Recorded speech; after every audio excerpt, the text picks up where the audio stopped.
Welcome back, ladies and gentlemen. As always, I'm your host, Grant from One Fair Review.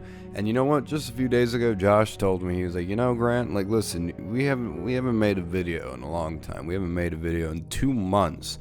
And I says to him, I was like, okay, well, what do you want me to do about that? He's like, well, I want to make a video. I told him I have no time, and nothing's come out recently that I need a review. He said, well, I'll do a review for you. And I said, over my dead body. Anyways, here we are today, making a review on the best movie to have come out in 2021, Resident Evil. Welcome to Racoon City, the reboot Resident Evil movie to reboot I guess the franchise is a video game movie franchise. I think they're doing another one. I think there are new movies coming out. I don't know.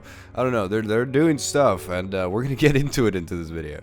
But anyways, welcome to Racoon City is the latest Resident Evil movie. It's a live action movie, an adaptation of both Resident Evil 1 and Resident Evil 2. Yes, both games, 1 and 2, both stories with both character casts, not really, but somewhat, are in this movie. But yes, it is a adaptation of that. Welcome to Racoon City was directed by Johannes Roberts, which he made one other movie that I know about, which is 47 meters down. Besides that, I've never heard of anything else this guy had done.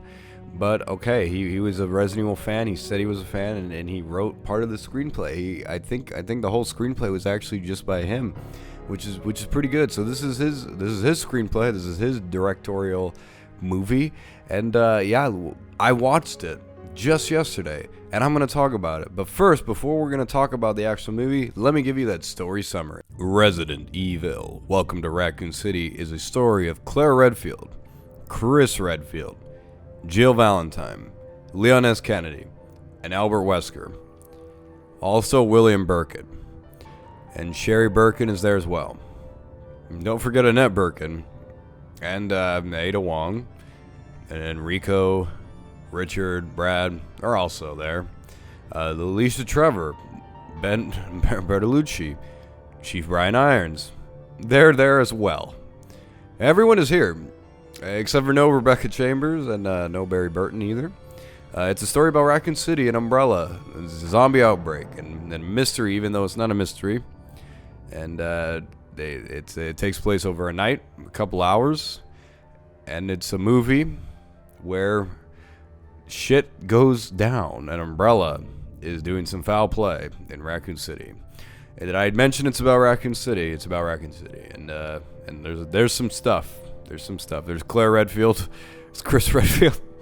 And there's a whole bunch of shit going on. Yeah, and plot. That's the movie. Yeah, that's the movie. I don't really think I need to go that in depth on the story of Resident Evil: Welcome to Racoon City, considering it's literally just the story of Resident Evil 1 and 2, which for the most part those games don't really have that much of a story. The story is basically, hey, we've come to the Spencer Mansion, and we're stuck. We need to survive and find out what's going on. And then Resident Evil 2 is, we're stuck in Raccoon City Police Department, the station, and we want to get out and survive, and there's something going on that we find out along the way. And that's pretty much the story. I do love the original games, and I think their stories are fun and interesting, and I do love the characters. So adapting that into a movie, especially into one movie, was definitely something I was very much not eager to see, but I was intrigued to find out how exactly it was going to be done. After all, just how exactly are you going to take two stories and combine it? But I've seen it now, and well, I guess it's succeeded in some ways. But yeah, let's talk about that. Let's talk about the story. So it's pretty hard because I'm going to be completely honest. If we were to look at this movie objectively as just an outsider, it's a bad movie. I'm just gonna say it straight out. I'm gonna say the general public is probably not gonna like it. However, this is a much better film than any of the Mila Jovovich Resident Evil movies. All the prior Resident Evil movies, this is much better than them. And in all honesty, this movie is so Resident Evil that it is kind of fun for fans. And I think that's where most people are going to lie. If you are a huge fan of Resident Evil, you will find enjoyment in film.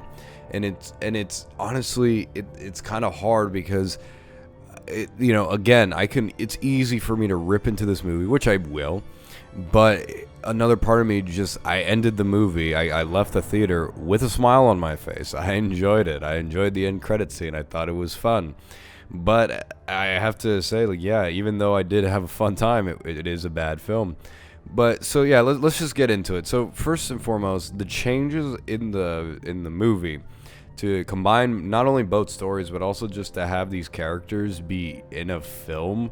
Some of them are good, and some of them are just weird and didn't really click well for me.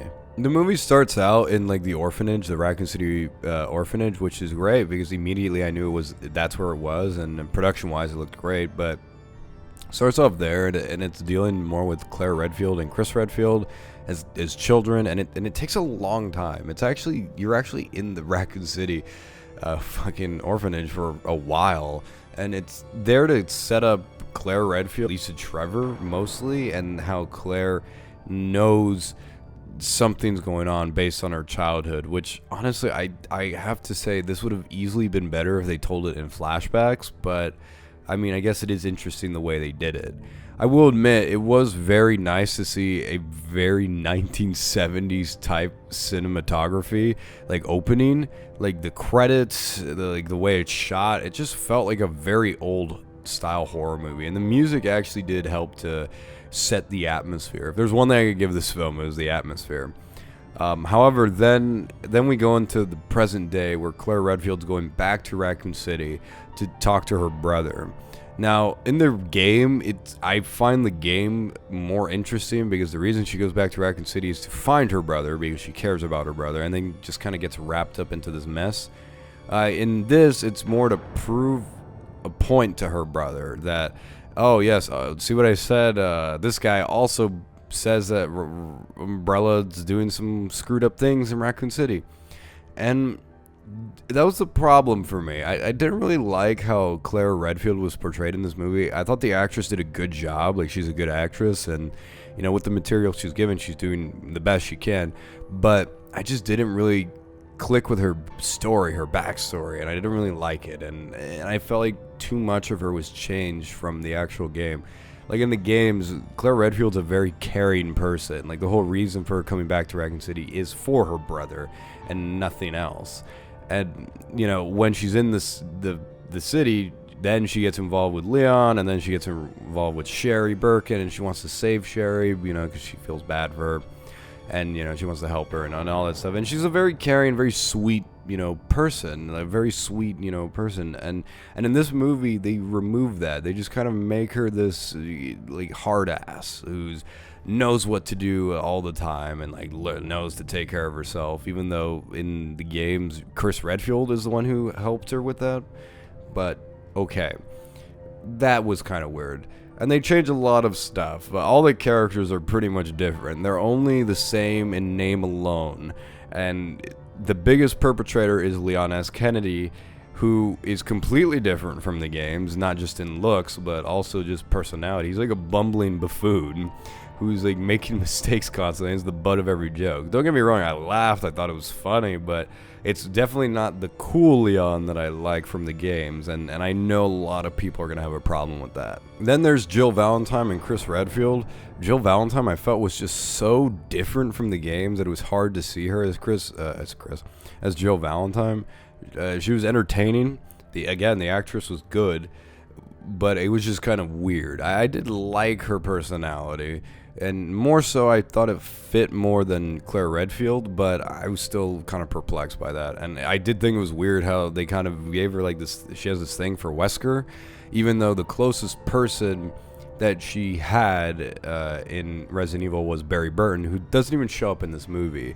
But anyways, so Claire Redfield comes back, goes to talk to Chris. Chris doesn't want to listen, and Umbrella's poisoned the city, and they're about to quarantine it, or they have quarantined it, and they want to make sure that they get rid of all the evidence.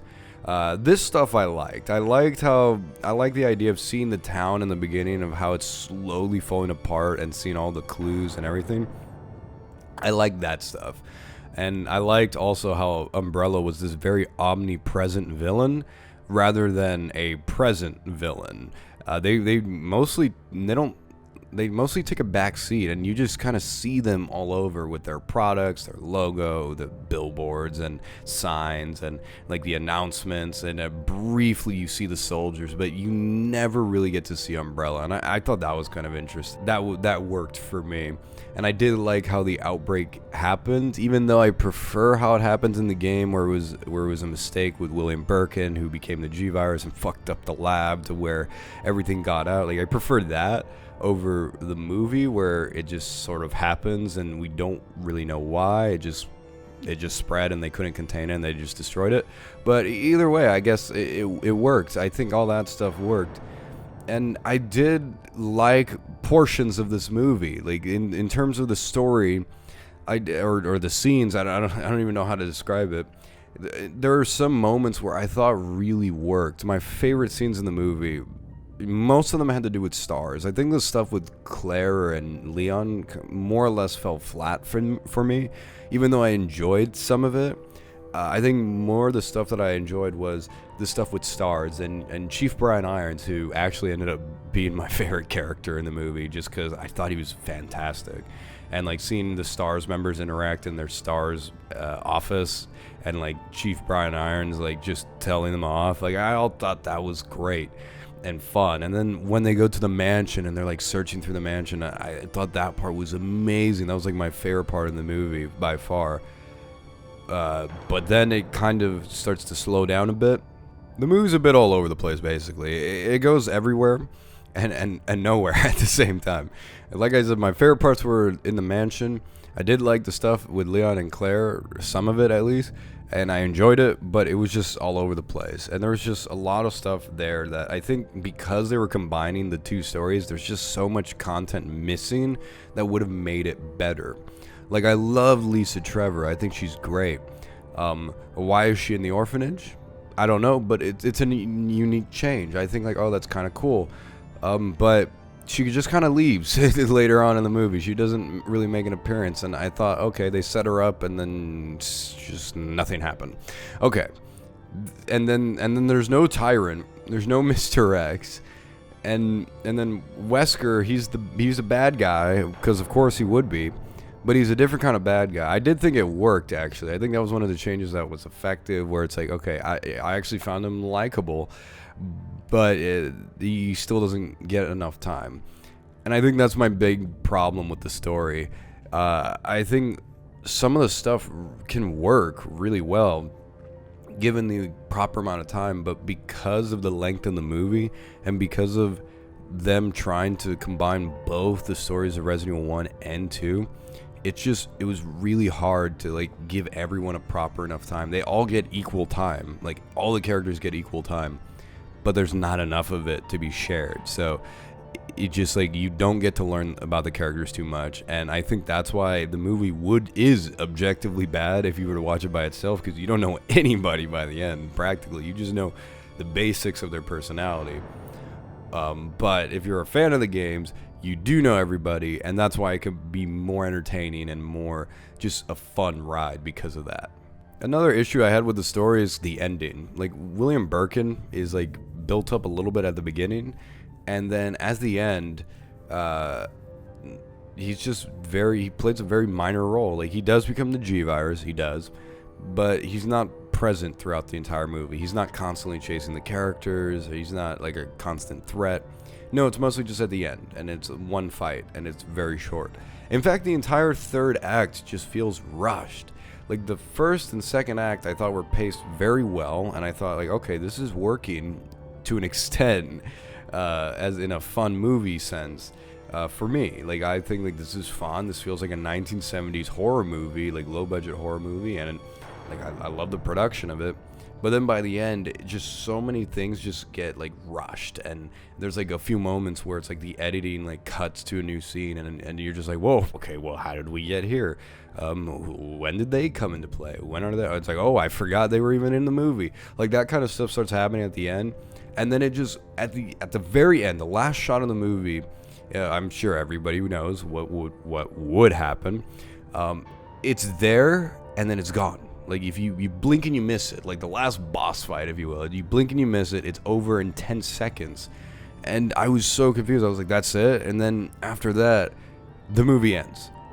And again, I was confused. I was like, what, that's it? Like, there's no more? There's no more to the movie? All right, okay. I mean, I still enjoyed it. Like, I stayed for the end credit scene, but okay, it just ends abruptly. And I don't know if this was, like, written that way, like, they just kind of rushed it, or if they cut some scenes like in post-production. I don't know, but that kind of bothered me.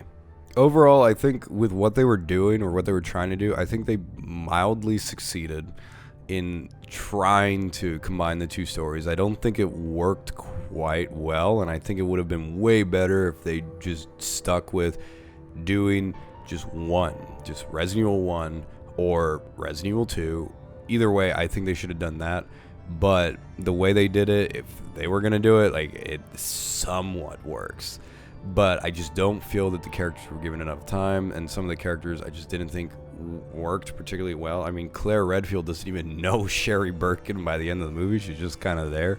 Sherry Birkin plays exactly no role. Like, if I didn't know who she was, I wouldn't know her name at all. I don't even know if her name was said throughout the entire film. William Birkin, he's developed a little bit. He has this relationship with Chris Redfield, and then nothing really comes of it. Okay, great. The only thing that really kind of pans out is Wesker. I'll admit, like, he was the only one where it's like, okay, that kind of worked.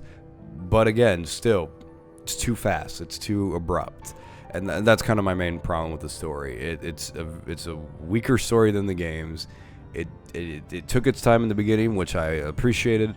And then by the end, it was just rushed.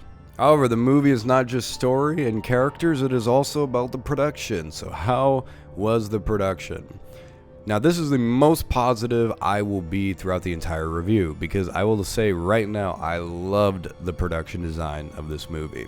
Resident Evil, Welcome to Racoon City, is the best looking Resident Evil movie by far. It has captured the spirit and atmosphere and setting of the video games perfectly, down to a T. Like, it is phenomenal. The music works perfectly. The cinematography works good, even though at times it's a bit awkward, it's a bit janky. I understand what they're going for, though. They're going for that 1970s horror feeling. Like the director said, one of his biggest inspirations was The Exorcist. I can see that, and I liked it. I thought that was very effective. Again, a few awkward moments in terms of filmmaking, and you could tell, like, okay, this is the director and the DP trying to be like artsy and whatnot. But I still think it worked. I thought it was fun and great. It's not going to win awards, I'll tell you that much, but I thought it worked. When it came to the makeup, the special effects are fantastic. Lisa Trevor looked fantastic. The zombies all looked great. All the people who were getting infected, I just loved how they looked. The zombie who turns around after eating that one police officer in the Spencer Mansion, I thought it looks great. Like, and the action scenes, there's like a scene where Chris Redfield's shooting the zombies in the mansion. I thought it was super good. I thought it was fun. I was like, wow, this is great. And a majority of the effects really worked for me, except when there was a CGI. Now, when there was CGI, it was very noticeable, and it was very obvious that the movie didn't have a big budget. It's not horribly distracting. Like, you'll know it's CGI for sure, but it didn't bother me too much. It was mostly the designs, especially with the G virus, the final form of the G virus. When I first saw it, I was like, I don't really like it, but you know, that aside, I have to say that the special effects and the production design all really worked for me, and I thought that was the best part of the movie. Created a great atmosphere, and I think for that alone, that is worth watching. I don't really have too much to say else about the production because I just really liked it, and I thought the zombies were great. It's definitely like one of my favorite like zombie style movies I've seen in a while. not counting, say, Zombieland 2 or One Cut of the Dead, which are just fantastic films. And this one's more just kind of your grimy horror 70s movie. I just hit my mic, holy crap. But yeah, so that's kind of where I stand in terms of the production and really the story. In conclusion, is Resident Evil Welcome to Raccoon City a good movie? No. Is it a fun movie if you're a fan? Yes. If you're a fan of Resident Evil, I definitely would recommend you check this out just because it is entertaining. There is entertaining things about it. If you just go into it, just like, listen, this is not going to be a complete adaptation, like a, word for word, beat by beat. If you go into this, thinking like, okay, this is a great movie, it's not going to work for you. You go into it thinking, hey, listen, they're going to take liberties, which they have to. The movie's not that great, but I just want to enjoy my time. I want to have a fun experience. It's a fun movie. That's how I would put it. I would recommend it if for those niche audience of people who kind of like those 1970s style cheap horror movies that are maybe not that good but entertaining, and the people who are Resident Evil fans who are willing to ignore, the major differences. I would recommend it. However, if you're an average moviegoer who has no idea what Resident Evil is and don't really care about 1970s horror, this is not a movie for you. It's really weird because giving a final verdict for this is pretty hard. Like, I would say because I enjoyed it, Resident Evil Welcome to Raccoon City gets a 7 out of 10 because I'm a fan of Resident Evil. However, if I was to review this as a non-fan of Resident Evil Welcome to Raccoon City gets a 3 out of 10 because it doesn't explain too much and it's very confusing if you don't know what's going on, and it just overall it's bad. So those would be my 2 ratings. I know I'm all over the place. I know I'm on the fence. I know I have a very mixed opinion, but those are my thoughts. Did I enjoy the movie? Yes, I have to be honest. I enjoyed it. Is it the best movie I've ever seen? No, but I probably would watch it again as a movie I would put on during autumn and just be like, you know what? Let me have some fun. So yeah, that's kind of where I stand with Resident Evil Welcome to Raccoon City. I would be intrigued to see some sequels. Like, I am interested to see what more they could do. After all, I did enjoy this one, and it is leagues above better than the Mila Jovovich movies. So, honestly, I would say check it out if you're a fan. If you're not, I would say you don't have to. Stay away. Either way, what did you guys think about the movie? If you've seen it, have you seen it? Do you love it, hate it, don't care about it? You're even mad at me for bringing it up? Let me know down in the comments down below. I always love reading your guys' thoughts, and after all, it has been 2 months since I've done that, so please leave your comments so I could see what you guys thought about this movie if you have seen it, or if you haven't seen it, tell me why you won't want to see it. Don't forget to like, comment, and subscribe if you haven't already. As always, I'm your host, Grant, for One For Review. I'll see you next time, and have a nice day. This was Resident Evil, the adaptation. Hopefully my next review is not 2 months away. I'll see you next time.